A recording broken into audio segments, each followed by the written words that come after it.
नमस्कार दोस्तों, स्वागत है आपका हमारे चैनल गोविंद गोपाल में फिर से एक बार। दोस्तों आज हम शिक्षा में से जुड़ी एक बड़ी अपडेट लेकर आए हैं। एक लास्ट की जो खबर है वो डेफिनेटली शिक्षा मित्रों के लिए एक अच्छी खबर है, इसलिए इस वीडियो को लास्ट तक ज़रूर देखिएगा। और पहली दो खबरों को हम आपको बताएंगे, लेकिन चाहेंगे कि प्लीज़ आप पहले हमारे चैनल को सब्सक्राइब जरूर कर लें और वीडियो को लाइक अभी कर दें, क्योंकि इस वीडियो के लास्ट में आपको मिलने जा रही है एक अच्छी खबर।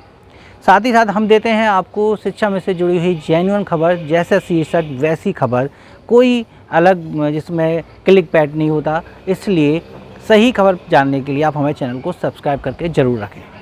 चलिए बात करें हम शिक्षा मित्रों से संबंधित खबरों को लेके। तो पहली खबर में आपको बताएं कि आपको पता होगा कि शिक्षक दिवस शिक्षकों के लिए बहुत ही महत्वपूर्ण होता है और शिक्षक दिवस पर कई सम्मेलन भी हुए। तो वहीं पर संत श्री राजूदास महाराज की जो समिति है, वहाँ पर संत श्री राजूदास जी से मिलने भाजपा के प्रदेश अध्यक्ष, उत्तर प्रदेश के प्रदेश अध्यक्ष स्वतंत्र देव सिंह जी जाकर मिले और वहाँ पर शिक्षा मित्रों से संबंधित चर्चा भी हुई। राजूदास महाराज जी ने शिक्षा मित्रों की समस्याओं को लेकर उनसे जो है समस्याओं के निस्तारण के लिए कहा है। तो उन्होंने भी पूर्ण आश्वासन दिया है कि आप चिंता न करें, बिल्कुल भी डेफिनेटली शिक्षा मित्रों की समस्याओं का समाधान होने जा रहा है और जल्द ही आपकी जो वाणी है वो सत्य हो जाएगी, शिक्षा मित्रों की सभी समस्याएं समाप्त हो जाएंगी। तो भाजपा के जो प्रदेश अध्यक्ष हैं स्वतंत्र देव सिंह जी, उनके आश्वासन पर बहुत ही विश्वास है और डेफिनेटली लगता भी है कि कुछ ना कुछ शिक्षा मित्रों के लिए जल्दी होने वाला है। साथ ही हम बताएं कि शिक्षक दिवस के दिन ही नोएडा में एक शिक्षक सम्मेलन में भी सांसद कौशल किशोर जी को भी ज्ञापन दिया गया। संत श्री राजूदास महाराज की जो समिति है उस लेटर पैड पर लिखकर शिक्षा मित्रों की समस्याओं से उनको अवगत कराया गया।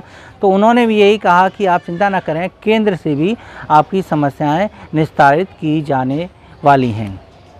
यानी कि केंद्र सरकार राज्य सरकार दोनों के मन में दोनों के विचार अब एक हो रहे हैं। शिक्षा मित्रों को लेके दोनों ही चिंतित हैं और उनके लिए क्या विकल्प ढूंढना है, क्या रास्ता ढूंढना है, ये सब कुछ जल्द ही आपके सामने आने वाला है। ये दोनों खबरें हमने पढ़ी थी कि हमें अभी अब लास्ट अपडेट अभी मिली है कि माननीय प्रधानमंत्री जी ने एक मंच से 4 साल बाद शिक्षा मित्रों का नाम अपने मुख से लिया है। यानी कि पहली बार उन्होंने शिक्षा मित्रों को संबोधित करते हुए कहा कि ये शिक्षा मित्र, ये जो शिक्षक मित्र हैं, इन्होंने बहुत ही अच्छी जिम्मेदारी निभाई है और आगे भी निभाते रहेंगे। माननीय प्रधानमंत्री जी ने कहा है कि प्री प्राइमरी में जहां बच्चा 3 साल का होते ही अनिवार्य शिक्षा को हासिल करेगा और 8वीं साल तक वो अनिवार्य शिक्षा में रहेगा, तब तक शिक्षक मित्रों का दायित्व सबसे ज़्यादा रहेगा। यानी कि यहाँ इनडायरेक्टली वे से ये समझ में आ रहा है कि शिक्षा मित्रों को अब प्री प्राइमरी में समावेश करने वाली जो बात चल रही थी वो सत्य होने जा रही है। हम पहले से भी कई बार कहते आ रहे हैं कि शिक्षा मित्र प्री प्राइमरी में समाहित किए जा सकते हैं, क्योंकि पहली दूसरी क्लास अब प्री प्राइमरी में जाएगी। प्राइमरी स्कूल में केवल 3, 4, 5 की क्लास रहेंगी। प्री प्राइमरी में LKG, UKG, नर्सरी या इनके कुछ और नाम हो सकते हैं और पहली और दूसरी क्लास रहेंगी, क्योंकि 3 साल का बच्चा जब आंगनवाड़ी में आता है तब वो 3 साल का होता है और 3 साल बाद जब वो 6 साल का होता है तो प्री प्राइमरी में आता है। तो जब वो प्राइमरी में आएगा तो पहली और दूसरी क्लास ही अब प्री प्राइमरी में ही शिफ्ट हो जाएंगी। तो शिक्षा मित्र भी शायद उनके साथ वहाँ समायोजित हो जाएंगे। इस बात की झलक आज माननीय प्रधानमंत्री जी के इस वाक्य में नज़र आ रही है और बहुत अच्छी बात है कि माननीय प्रधानमंत्री जी ने ये सोच रखा है शायद कि शिक्षा मित्रों को, यानी शिक्षक मित्रों को प्री प्राइमरी में इनको दायित्व दिया जाएगा। अब तक ये बात आ रही थी कि शिक्षा मित्रों को लेकर अभी तक सरकार क्यों कोई फैसला नहीं ले रही है, सरकार क्यों कोई बयान नहीं दे रही है। तो उसका कारण ये भी हो सकता है कि 2 वर्ष पूरे कोरोना में निकल गए। शिक्षा के लिए जो भी प्रयास करने का सरकार ने प्रयास किया, लेकिन कोरोना ने वो सब धराशायी कर दिया। आपको पता भी होगा कि नई शिक्षा नीति, पिछली बार भी जब स्कूल खुले थे तब भी ये लगा था कि नई शिक्षा नीति लागू होने वाली है, लेकिन फिर कोरोना आया, फिर नई शिक्षा नीति रुक गई और अब फिर 1 साल इसमें निकल गए और अब ये भी लग रहा है कि हाँ शायद अब नई शिक्षा नीति लागू हो जाएगी सब स्थिति सामान्य होने पर। तो ये बात मान के चलिए कि जिस दिन नई शिक्षा नीति लागू हुई उसी दिन शिक्षा मित्रों की सभी समस्याएं भी समाप्त हो जाएंगी। शिक्षा मित्र प्री प्राइमरी में समाहित होते ही शायद एक नियत वेतनमान भी पाने लगेंगे और स्थायी भी हो जाएंगे और उनका जो सारा जो समस्या है वो भी ख़त्म हो जाएंगी। और पुरानी जितनी भी बातें चल रही थी, हम उनकी बात नहीं कर रहे हैं कि जो टेट पास हैं वो प्री प्राइमरी से समाहित होकर प्राइमरी में आ जाएंगे और जो नहीं कर पाएंगे टेट वो प्री प्राइमरी में ही पढ़ाते रहेंगे। जो जैसे जैसे टेट करता जाएगा प्री प्राइमरी से प्राइमरी में आता रहेगा। ये व्यवस्थाएं भी सुनने में आ रही थी, लेकिन पहले ये हो जाए तो उसके बाद तो वो काम अपने आप होते जाएंगे, क्योंकि वो एक ही विभाग होने की वजह से प्रमोशन होने में कोई दिक्कत नहीं होगी। तो यहाँ हम आपसे ये जानना चाहेंगे कि क्या आपको विश्वास है, कि आपको क्या ऐसा लगता है कि इस बात के बाद शिक्षा मित्रों का प्री प्राइमरी में समायोजन होगा या नहीं होगा? हम आपकी राय ज़रूर जानना चाहेंगे, नीचे कमेंट बॉक्स में ज़रूर लिखिएगा।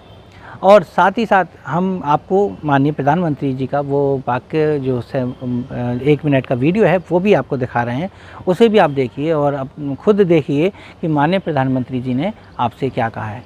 लेकिन उस वीडियो को देखने से पहले प्लीज़ अब इतनी सी बात पर हमारी वीडियो को लाइक ज़रूर कर दीजिए और चैनल को सब्सक्राइब कर दीजिए। वीडियो देखिए, वीडियो देखने के बाद अपने दोस्तों के साथ शेयर कीजिए ताकि वो भी इस खबर को देखने के बाद थोड़ी सी राहत की सांस लें। दिव्यांग युवाओं के लिए भी एक नई दुनिया का निर्माण करेगी। इसी तरह निपुण भारत अभियान में 3 वर्ष से 8 साल तक के बच्चों के लिए foundational literacy and numeracy mission launch किया गया है।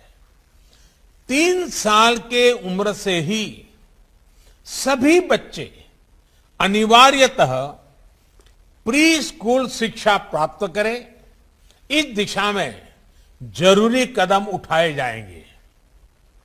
इन सभी प्रयासों को हमें काफी आगे तक लेकर जाना है और इसमें आप सभी की, विशेष करके हमारे शिक्षक मित्रों की भूमिका बहुत बड़ी महत्वपूर्ण है।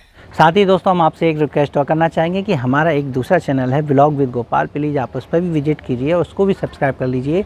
हमने आपसे वोटिंग करके उस चैनल को खोला था और अभी तक उस पर 1000 सब्सक्राइबर नहीं हुए हैं, तो प्लीज़ आप उस चैनल को भी सपोर्ट कीजिए। वो चैनल मेरी पर्सनल लाइफ को आपको शेयर करेगा और आपको बताएगा कि भाई मेरी लाइफ भी सिंपल है, मैं भी इस यूट्यूब के चैनल से कोई लाखों करोड़ों रुपए नहीं कमा रहा हूँ। जैसे लोग आम धारणा बना लेते हैं, जो गलत कमेंट करते हैं वो यही सोचते हैं कि पता नहीं मैं कितना कमा रहा हूँ, लेकिन मेरा जीवन आपसे भी ज़्यादा सरल और साधारण है। इसलिए आप ज़रूर देखिएगा। प्लीज़ मेरे दूसरे चैनल व्लॉग विद गोपाल को भी आप सब्सक्राइब कर लीजिए, उसका लिंक नीचे डिस्क्रिप्शन में आपको मिल जाएगा। तो आज इस वीडियो में बस इतना ही था दोस्तों। हम फिर मिलेंगे आपसे अगली वीडियो में, तब तक के लिए बाय बाय, टेक केयर।